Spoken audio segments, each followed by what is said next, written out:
Hello सगळ्यांना. तर कसे आहात सगळे? आय होप तुम्ही सगळे छानच असाल. तर पुन्हा एकदा एका नवीन व्हिडिओमध्ये तुमचं खूप खूप स्वागत आहे. आणि आजच्या व्हिडिओमध्ये मस्त अशी संध्याकाळसाठी हेल्दी आणि साधी सोपी रेसिपी मी शेअर करणार आहे. अगदी हेल्दी आहे, झटपट बनते आणि हलकं पण असते संध्याकाळी खाण्यासाठी. तर बघा, तुरीची डाळ इथं धुवून घेतलेली आहे. छान 2 पाण्याने धुवून स्वच्छ करून घेणार आहे. आणि नंतर आपल्याला डाळ शिजायला जेवढं पाणी लागणार आहे तेवढं त्यात टाकून घेणार आहे. कदाचित भरपूर जणांना ही रेसिपी माहितीसुद्धा असेल, पण तरीसुद्धा मी तुमच्यासोबत शेअर करत आहे. कारण आपल्याला खूप सारे ऑप्शन हवे असतात संध्याकाळसाठी, आणि जे हेल्दी पण असायला पाहिजे, लवकर पचायला पण पाहिजे अशा पद्धतीचे.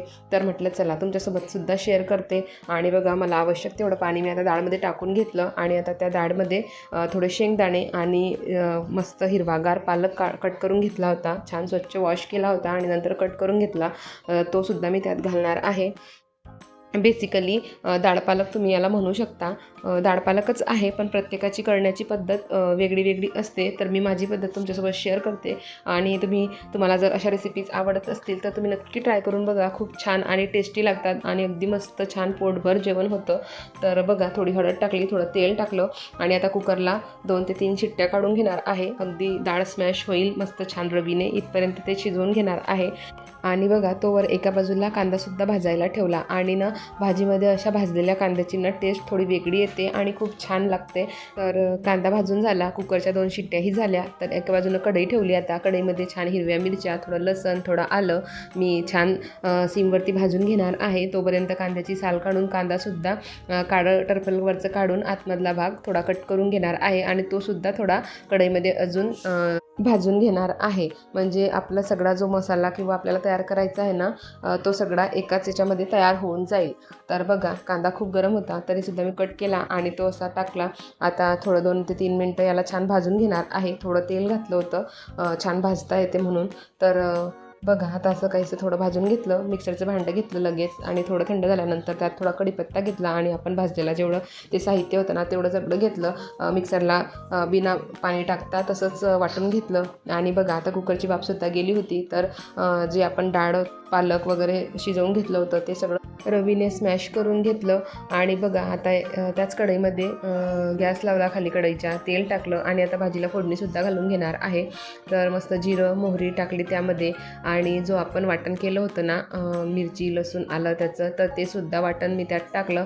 थोडं छान मस्त असं ते भाजू द्यायचं, परतू द्यायचं तेलामध्ये, जेणेकरून त्याची टेस्ट खूप छान येते. तर थोडं 1 ते 2 मिनटं हा मसाला फ्राय झाल्यानंतर किंवा हलवून झाल्यानंतर मग त्यामध्ये थोडं हळद टाकायची, थोडा गरम मसाला टाकायचा आणि अजून 1 मिनटं त्याला छान हलवून घ्यायचं, परतून घ्यायचं तेलामध्ये. म्हणजे आपला मसाला एकदम छान रेडी होईल आणि मसाल्याला अगदी छान टेस्ट येते. आणि एवढं सगळं झाल्यानंतर मग आपण जे डाळ वगैरे शिजवून घेतलं होतं ना ते यामध्ये घालायचं.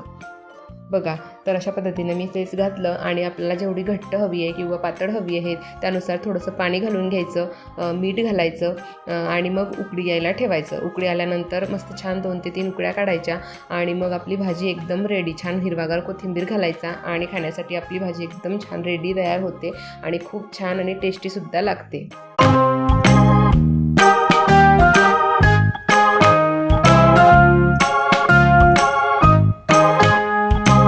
तर बघा, भाजी तर आपली रेडी झाली आहे. तर आता ही भाजी ना तुम्ही पोळीसोबत, भाकरीसोबत, भातासोबत तिन्ही ऑप्शन आहेत, कशासोबतसुद्धा छान लागते. ज्याला जसं आवडत असेल त्यानुसार खाऊ शकतात किंवा बनवू शकतात. तर बघा, मी एका बाजूला थोडासा भातसुद्धा लावून घेतला आणि लगेच भाकरी करायला घेतल्या. आमच्याकडे ज्वारीच्या भाकरीसोबत ही भाजी खाल्ली जाते किंवा पोळीसुद्धा असते, ज्याच्या आवडीनुसार असतं. पण आमच्या फॅमिलीमध्ये आम्ही भाकरीसोबतच खातो.